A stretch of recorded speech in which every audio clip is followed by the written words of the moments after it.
Olá, amigos. Boa tarde. Estamos começando o programa Visão Crítica da segunda-feira com frio e me parece que agora meio-dia o tempo piorou. Parece que esfriou mais ainda, doutora. Boa tarde. Boa tarde, Via. Tudo bem? Parece que está esfriando mais, né? Acho que esquentar está esfriando o tempo. Mas é bom um pouquinho, assim, né? É bom um tempo, né? Gosto. Algum período, 2, 3, 4 dias, tá bom. Depois já começa a complicar, calor, né? Já começa a complicar mesmo, né? Mas, minha gente, boa tarde. A gente está começando o programa e a gente quer tratar de um assunto bastante interessante aqui hoje. Alguns assuntos. Um deles é com relação à Rua Terezinha Cora Garbim, que a semana passada teve um acidente fatal ali do motoqueiro, foi escolhido por um ônibus. O ônibus, me conhece que o ônibus atravessou a preferencial. E aí houve uma reunião, de iniciativa do CONSEG, aqui do Conselho Municipal de Segurança, e junto com a Prefeitura e mais os órgãos de segurança pública, me parece que já fizeram alguma mudança ali. E eu queria falar exatamente sobre isso hoje, né? Assim, a necessidade de se tomar medidas, aproveitar os instrumentos, os órgãos que se tem no município, né, para que se possa tomar algumas medidas, reunir, né, com as pessoas que têm, as pessoas responsáveis, né, nesse caso pelo trânsito, né, e a gente poder tomar medidas já assim, de imediato, né, para que a gente possa, à medida que o tempo passa, ir aprimorando e melhorando o serviço público e a segurança dos cidadãos. Eu queria antes, vou dar uma passadinha nessa matéria, doutora, até porque eu tenho convicções totalmente diferentes do que acontece aqui em Poço em algumas situações. Semana passada aconteceu a invasão de uma área pública, não só de uma área pública, mas tem algumas áreas também ali particulares, ali próximo ao Morado da Serra. Coincidência ou não, isso acontece sempre em ano eleitoral. Há 4 anos aconteceu isso também, né? Eu acho que foi na época do Nilton Minuto, não sei se foi, mas foi próximo às eleições, ali no Alto da Glória. E o que me chama a atenção é de que as pessoas usam uma parte da Constituição, né, que é o direito que se tem à propriedade, como se fosse assim, o dever do Estado em providenciar um terreno, né, providenciar uma casa e a localização. Poxa, se fosse um país socialista, eu acho tudo bem, né? Mas nós somos um país democrático, capitalista, e a casa é moradia para quem tem condições de construir. Quem não tem vai ter que alugar uma casa. O que não se pode é ficar por conta do Estado, né? E eu vi o pessoal hoje culpando o prefeito Donizete, inclusive em algumas entrevistas lá, culpando o prefeito, como se fosse a responsabilidade do prefeito em dar casa para o cidadão. Nossa, está muito complicada essa situação, né? E realmente as invasões, elas estão assim, esse ano está estrondante a questão da invasão. Nós, assim, eu acho que o município já deve ter entrado com umas 15, 20 liminares, pedidos de liminares esse ano para desocupação já, só esse ano. Então, assim, tá bem complicado. A gente fala, pessoal, não adianta invadir a área pública, mas aí as pessoas entendem o quê? A área pública, então, é nossa, nós vamos lá, não quero mais pagar aluguel, vou entrar lá, mas não é assim, né? A área pública é a área de todos os cidadãos, não é de o que a gente fala assim, eu vou pegar assim, área pública, então eu quero minha casa, você não tem direito. Então, se um tem, todos têm. Todos têm, exatamente. Então, eu falo por questão de ano eleitoral, porque nós ficamos sabendo, inclusive, que foi orientação de alguns políticos, eu não sei se são candidatos ou não, mas de alguns políticos que sugeriram que entrasse lá, que invadisse, porque depois fica difícil. Até porque, em alguns anos anteriores, a prefeitura às vezes acaba, de uma forma ou de outra, às vezes resolvendo o problema habitacional, regularizando e tal. Então isso, ao longo do tempo, quem invade, se a prefeitura não toma aquela iniciativa prévia e imediata, como está tomando agora, que é o que tem que fazer, não tem outra maneira, né? Às vezes vai ficando, de repente lá na frente acaba resolvendo a situação, né? Cedendo, dando um título, arrumando uma casa, coisa parecida. Então, né? porque hoje qual é o maior problema? Se você deixar a pessoa construir a casa, é mais difícil você retirá-la. Então, assim, já é como falado pro pessoal, ó, viu que começou os fiscais, olhou, começou o alicerce, começou já faz parar tudo, porque não pode. Porque depois que a pessoa construiu, gastou o único dinheiro que ela tem ali, tá lá em cima, aí você entra com a ação, o juiz te dá a liminar, beleza, mas vai lá, vira pro pessoal, você tem que sair no prazo de 10 dias, as pessoas não saem. Aí é onde fica assim, aí vai deixando, e é onde acaba se consolidando muitas coisas por aí, né? Há necessidade, a gente sabe que há necessidade, né? Em muitos casos, né? Talvez na maioria dos casos, realmente, às vezes seja até procedente a alegação de que eles não têm onde morar e querem um lugar para construir uma casa.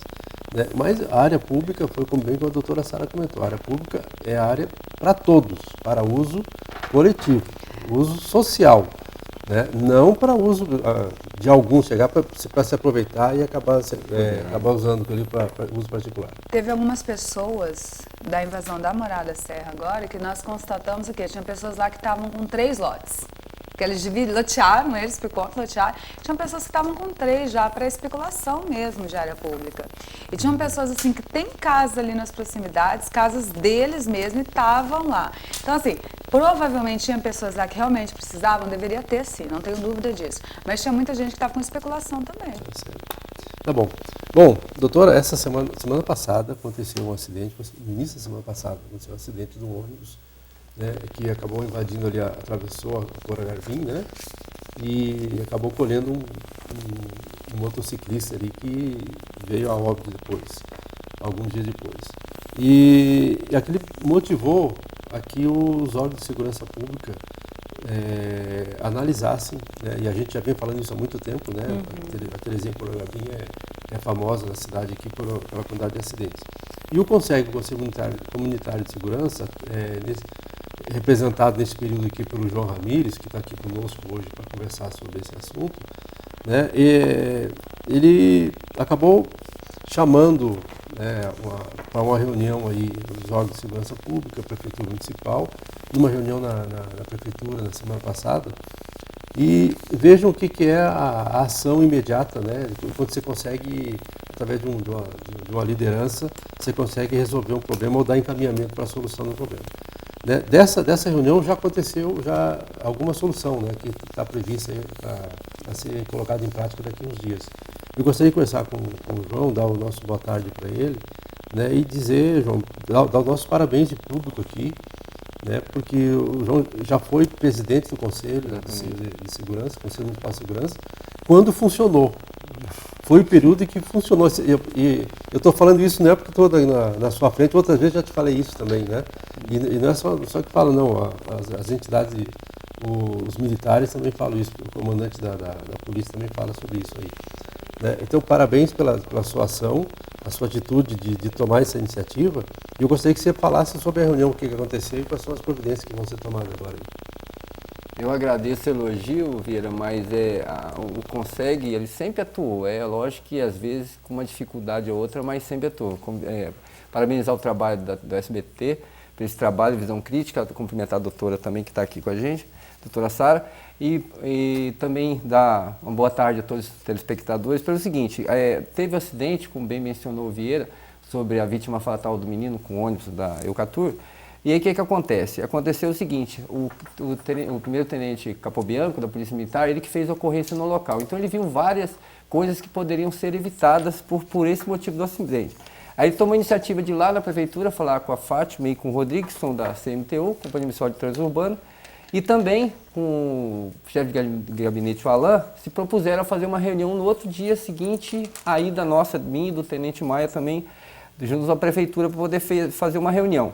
E foram convidados a empresa Andorinha, Contígio, a Eucatur, a Itamaraty, a Verde Transporte e a pessoal do Corpo Bombeiro, da própria CMTU, a chefia de gabinete, mais o Conselho de Segurança. Fomos todos lá e entramos no consenso para poder amenizar o problema da Terezinha Cora Garbim. E foi colocado ali na América Mazete, onde é a rota única dos ônibus, agora eles vão ter uma rota única para poder não circular dentro do município os ônibus de grande porte, né, que são interestaduais. Então foi acordado uma rota única, passando onde era a rota antiga, mas pondo um quebra-mola especificamente na América Mazete, porque é onde passam os ônibus interestaduais. E aí, pondo um quebra-mola ou os tachões, vai depender da prefeitura, ela deu um prazo de até 15 a 20 dias para que seja colocado esse quebra-mola, especificamente nesse cruzamento, e nas demais esquinas que fazem com a Terezinha Cora Garbim, vai ser sinalizado um meio-fio, para poder dar maior visibilidade aos motoristas que lá se encontrarem no momento, e também colocar a sinalização vertical, ou seja, a palavra pare antes da esquina. E também as placas que estiverem mais escondidas por causa de árvores, a prefeitura vai fazer a poda das árvores e também colocar as que elas fiquem mais visíveis. A gente não pode culpar que um acidente é uma coisa que acontece, né? A gente não prevê, se o acidente, o próprio nome diz.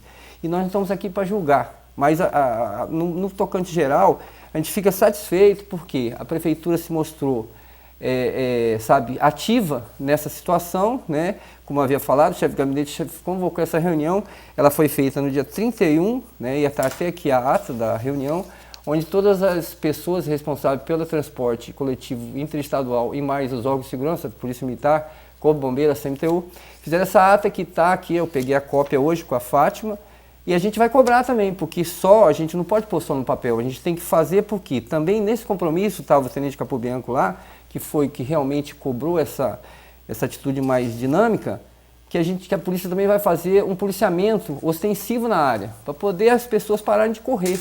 Porque aquela via ali, como bem disse o chefe de gabinete na ocasião da reunião, aquela via é uma avenida de trânsito rápido para fluir as forças de segurança, Polícia Civil, Polícia Militar e Corpo Bombeiro. Porque é uma via rápida que foi até o Ministério Público que aprovou essa via, por isso que ela é uma rua que se corta até avenidas, né? Então, infelizmente, é uma coisa que já foi programada na cidade. Eu não vejo tanta dificuldade para ter tantos acidentes aqui, porque nossa cidade é bem sinalizada. A gente tem que concordar com isso. Você vai em cidades circunvizinhas, não existe essa sinalização tão boa quanto temos na cidade. O problema é que os motoristas não têm o respeito às leis de trânsito. Isso é o problema. Eu tenho uma empresa onde passa motoqueira a 70 por hora ali na frente da minha loja, 70, 80 por hora. Então, por exemplo, como é que você vai frear uma moto a 70, 80 por hora dentro de uma avenida? Passa um cachorro e derruba você.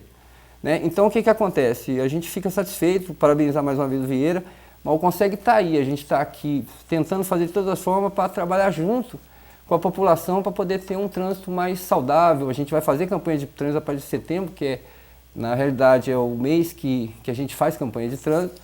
Conscientização de ciclista para andar também na mão, porque o cara entra na avenida e não vai olhar para o lado que vem, carro contrário. E sempre acontece acidentes com ciclista. Eu vou deixar com o nosso amigo Vieira, que a gente está aqui para ajudar. Se Deus quiser, a gente vai conseguir um trânsito melhor para a nossa cidade. Doutora, comenta para nós sobre essa ação da prefeitura e também a ação do Consegue. E o que dá para avançar assim, na sua visão? Então, a princípio, essa reunião ela já foi solicitada porque a polícia nos pediu a mudança da rota dos ônibus. Eles queriam que a gente mudasse a rota dos ônibus e os ônibus não passassem mais para Américo Mazzetti, que eles vão pela Américo Mazzetti, né? E aí, até a princípio, nós concordamos com a mudança. E depois, o que as empresas de ônibus articularam? Que onde a gente queria que eles subissem reto para pegar a BR, pelos ônibus eles serem muito pesados, assim, e eles serem lentos na hora que eles entram na BR, não tinha visibilidade ali. Então, por isso que ali é o lugar ainda, infelizmente, tem que ir pelo Américo Mazzetti. Não tem como tirar dali, senão é perigoso a gente até ocasionar mais acidentes ainda, né? E eu acho que é a primeira vez também que tem um ônibus envolvido em acidentes ali na Américo Mazzetti. Nunca tinha ouvido falar em ônibus envolvido com acidente ali. Tem muitos acidentes ali de carro e de moto. Porém, realmente, é muito perigoso ali. Aquela esquina da Américo Mazzetti ali todo dia, eu moro ali perto, praticamente todo dia tem acidente ali. Então, agora, doutora, eu não sei. Eu até conversei com o João durante essa semana passada e eu acho assim, o problema da Terezinha Coragabim é o seguinte, é porque ela é preferencial, quando as outras paralelas não são. Né? Esse é o problema da Terezinha Coragabim. Se ela continuasse sendo como as outras, tirando a Goiás e a Maranhão, né, não sendo preferencial, teoricamente acabaria o problema. Né? Agora, eu não sei porquê, e aí foi a conversa que eu tive com o João, assim, o João até foi muito solícito, assim, falou, então tá, o que você sugere? Né? Foi procurando solução e tal. Eu acho que ali tinha que tirar a Terezinha Coragabim, não deve ser preferencial. Porque, acho que acima dos problemas, assim, acima da facilidade para os órgãos de segurança, acima da facilidade para ter uma via de escoamento rápido, está a questão de vida das pessoas ali, né? E da falta de educação. Infelizmente, a gente tem que lidar com isso. Né? Mas, Vieira, se você for ver, a Goiás ela é preferencial. E a Goiás, eu acho que ela fica umas 5 ruas para chegar na Terezinha Coragabim, né? Então, a gente quase não ouve acidente na Goiás. Por que ali não tem, lá na outra tem? Eu acho que assim, hoje mudar a Terezinha Coragabim, eu acho que nós vamos trazer mais acidentes ainda. Que o pessoal que está acostumado a subir a Terezinha Cor da Garbinha ali vai acabar subindo, continuando ali. O pessoal que vai vir nas laterais agora vão acabar se batendo mais ainda. Eu acho que é uma questão de educação de trânsito mesmo. E as pessoas, assim, talvez, realmente, tem hora que você vai até no susto. Fala assim, nossa, estão na Terezinha Cor. Mas você tem esse problema com a Ceará, a Ceará ali, né? A Ceará também, que é a do Cantão, né? A Ceará Isso. também. Não, mas eu acho, então, a solução, por a gente ter um público, um motorista, né, um condutor ali, ou de carro ou de moto, que não respeita a legislação, a gente vai ter que colocar quebra-mola em todas as ruas ali, né, ou tachões, seja o que for, em todas. Se for para evitar a vida, né, para evitar problema de acidente, para evitar mortes ali, porque o próprio motoqueiro que sabe que, como você falou, a 60, 70 por hora ele não consegue frear, nem para um cachorrinho que passa na frente, ele cai pelo susto. Pelo susto. Cai pelo susto, cai. mas também não tem jeito, né? É a pessoa que não tem... E vai ver também, normalmente também está sem habilitação, normalmente esse pessoal que corre muito está sem habilitação, sem nada também, né? Bom, mas pelo menos... De uma forma paliativa, né? Já foi feita alguma coisa, né, João? Acho que, e rápido, né? E rápido, acho que talvez essa seja a lição positiva que a gente está tirando desse caso. Muda, né? Desse caso. Lógico, tudo certo. Tá certo. Porque os acidentes, você pode reparar que os acidentes mais feios que tem é ali na Américo Mazete com a Terezinha Cor da Garbinha. Aquela esquina ali que é a problemática. Mas aí você já não vê, o acidente ele sempre vem sentido centro para BR, não ao contrário. E ao contrário tem um quebra-mola ali que já... Então esse quebra-mola já vai resolver no momento agora. Eu acho que vai ajudar bastante. Tá ótimo. Então tá. Espero João, que vá, né? Então tá, eu gostaria que você comentasse também com a gente aqui com relação a outro assunto que você poderia abordar aqui. Onde é que anda a Cruz Vermelha aqui de Pontes de Lacerda? Em alguma época, uns anos atrás, a gente via inclusive em reuniões, o representante da Cruz Vermelha, desfile 7 de setembro tinha alguma coisa, tinha alguma coisa de sentido. Sumiu. Você tem alguma notícia? A gente está aqui justamente para aproveitar esse ensejo aqui, essa oportunidade nossa, para poder falar o seguinte, muitas pessoas fizeram o curso da Cruz Vermelha aqui em Pão Lacerda. Eu lembro que nós fizemos ali a reunião no CIS, que veio o pessoal da Cruz Vermelha de Mato Grosso, né, filiado em Cuiabá, e a gente fez esse curso e a gente ministrou, se não me engano, para 68 pessoas. Na época nós fizemos uma diretoria, que na época era o Dr. Guidson, que foi eleito presidente da Cruz Vermelha de Pontes Lacerda. Nós temos o CNPJ dela ativo, e a dona Fátima assumiu posteriormente ao Dr. Guidson a Cruz Vermelha. Aí, por motivos alheios à nossa vontade e a delas também, eu tenho certeza, das pessoas envolvidas, a Cruz Vermelha ficou meio parada, mas sempre quando tem esse trabalho ali na Polícia Rodoviária Federal, o pessoal vai com a cruzinha vermelha, vai com o colete da Cruz Vermelha para poder fazer esse trabalho junto à PRF, né, Polícia Rodoviária Federal. Mas agora nós estamos fazendo uma reunião hoje de reestruturação da Cruz Vermelha. A Cruz Vermelha, para quem não conhece, você entra no Google, você vê, foi fundada em 1863 por um suíço R. Dunant, né, que ele, vendo na Guerra Civil da Itália, sobre pessoas que se feriam, né, de um lado e de outro e ninguém socorria. Então ele fundou essa Cruz Vermelha Internacional. E ele depois ele era uma pessoa bem de situação, era uma pessoa milionária, um empresário bem-sucedido na área industrial, e ele, de tanto se dedicar na filantropia, ele acabou falindo. E ele foi descoberto uns anos depois por uma pessoa que era fã dele, né, um admirador, e depois ele foi reconhecido com o Prêmio Nobel da Paz. Primeiro Nobel da Paz, do mundo inteiro foi ele que ganhou. Então a gente vai fazer essa reunião lá no 8ª Companhia de Bombeiro Militar, lá que todo mundo sabe, na saída da cidade, 7 horas da noite. Quem já tem esse curso de formação da Cruz Vermelha e quem queira fazer parte da Cruz Vermelha, vai fazer a Fátima da Prefeitura, que vai ser ministrar essa reunião, porque ela é a presidente nata, porque o CNPJ está vinculado ao CPF dela como presidente da Cruz Vermelha. Mas independente de quem é o presidente ou não, a gente está querendo reformular a Cruz Vermelha, porque eventual uma catástrofe, as pessoas têm conhecimento básico tanto para você fazer um socorro num acidente ou para fazer os primeiros socorros, você tem, porque o Corpo Bombeiro é membro nato da Cruz Vermelha. Então eles vão ajudar a administrar o curso de primeiro socorro. E é importante para todo mundo o curso de primeiro socorro. Então a gente faz esse chamamento. hoje às 19 horas, melhor dizendo, lá na 8ª Companhia de Bombeiro Militar, na saída da cidade em frente ali, a PEMASA, né? Antiga PEMASA. Então a gente espera as pessoas que realmente já tenham esse curso de formação ou queiram fazer parte da Cruz Vermelha, os médicos, enfermeiros que queiram fazer parte, para ir lá hoje à noite para a gente poder fazer uma reunião, para poder esclarecer alguns pontos, para a gente poder reestruturar a nossa Cruz Vermelha, se Deus quiser. Legal. Obrigado, João. Agradeço muito a sua participação no nosso programa. Eu que agradeço. A gente vai para o intervalo comercial, mas eu só quero ressaltar que a gente deve voltar com o João, deve mandar o João para vir algum outro dia aqui, Foi um prazer. para falar sobre um outro assunto que ele também está abordando lá, que ele está Trote. com uma iniciativa, a questão de trote, né, no Corpo de Bombeiros e na Polícia Militar. É uma média de 15 por dia, né? Exatamente, é em torno de 15 trotes por dia.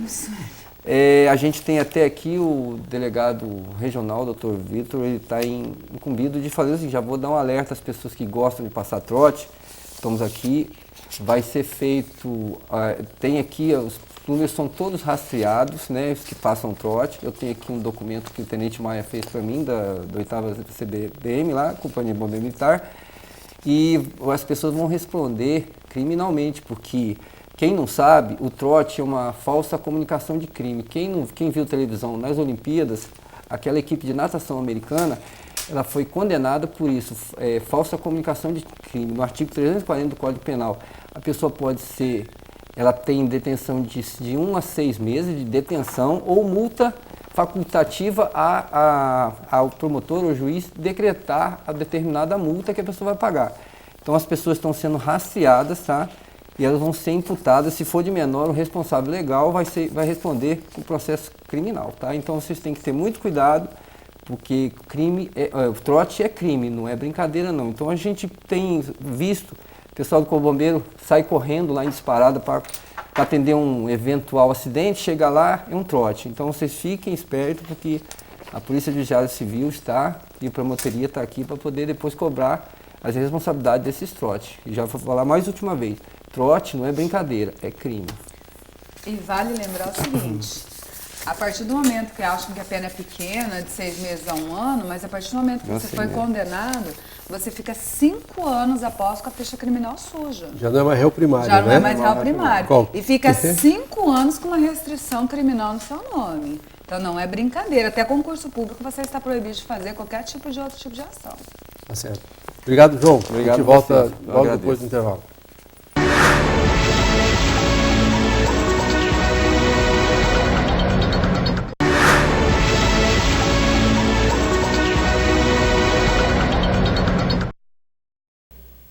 Estamos de volta, conversando com a doutora Sara, continuando um assunto aqui do CONSEG, doutora, que o João Ramires falou no bloco anterior, a nossa preocupação com relação ao Conselho Comunitário de Segurança. Você vê que a ação do João, e o João hoje é secretário, ele não é o presidente, né? A ação do CONSEG, assim, com um certo grau de liderança, que é natural do João Ramires, né, já conseguiu atingir o objetivo de alguns problemas que já foram resolvidos aqui.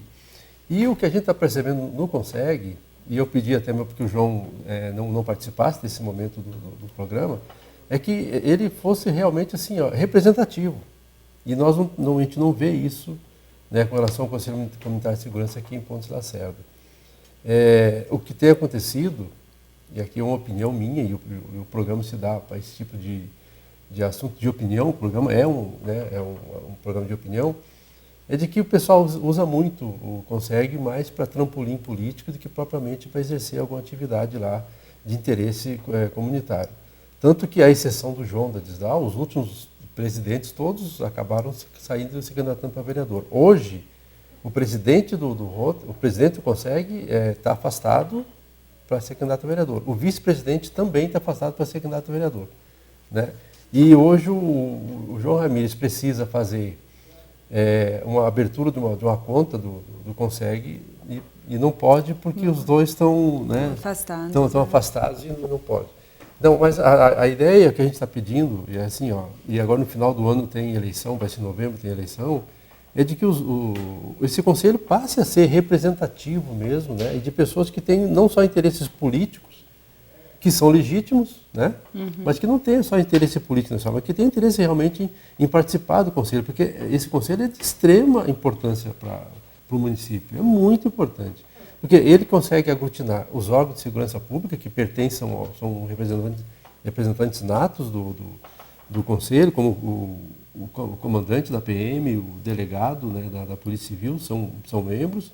Né? Eles devem abranger, além das entidades que hoje são o que dominam no conselho, como a UNAC e associações de bairros, mas eles devem colocar também a questão política também. Eu acho que tem que ter vereador lá. Né? Tem que ter vereador, tem que ter um representante do prefeito lá da prefeitura, e tem outro representante que não consegue. Né? Tem que ter representante da comunidade, autoridades, no caso eleitas mesmo, empresários, instituições como Rotary, Lions, maçonaria, igrejas, né? pela amplitude, a própria mídia também, né? Pela amplitude que tem, a importância que tem. Porque o conselho se reúne uma vez por mês, e aí eu gostaria que você comentasse sobre isso, ele se reúne uma vez por mês, os delegados, o delegado, o comandante da PM, né, a diretoria do CONSEG, para discutir os assuntos preventivos, para se prevenir alguns assuntos de segurança e de trânsito. Tamanha a importância que o CONSEG tem. Com certeza. Eu acho que assim, toda essa representatividade é necessária.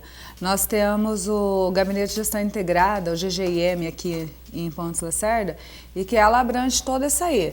Todo o judiciário, executivo, legislativo, todas as polícias, toda a população, assim, o pessoal da CDL, o pessoal de todos os segmentos que temos aqui dentro do município participa. Isso é interessante, porque você tem que, quanto mais pessoas você atingir com essas reuniões e pessoas que podem estar levando para frente isso aí, né? Porque senão acaba ficando em um grupinho fechado ali que acaba não se expandindo, então, né?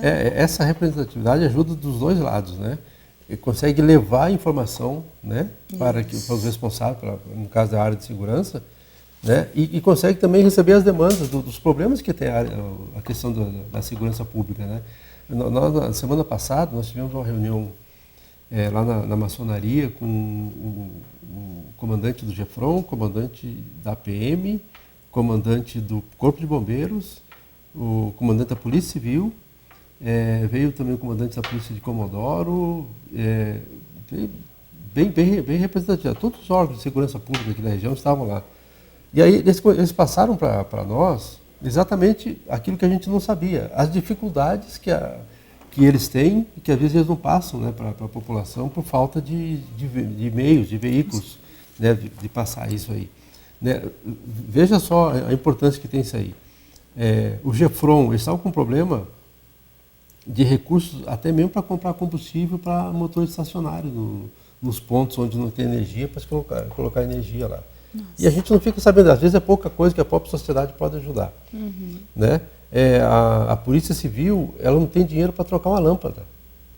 Lá eles têm que fazer cota entre os policiais civis lá, os funcionários, para poder comprar, e às vezes o delegado é o que leva o maior prejuízo, porque é o que ganha mais nessa hora, tem que participar mais. Né? Acaba, né, tem que participar. Quer dizer, são coisas pequenas, né, e que a gente vê a grande necessidade, e que eu acho que é aí que entra esses conselhos aí, né, que pode passar para nós aqui.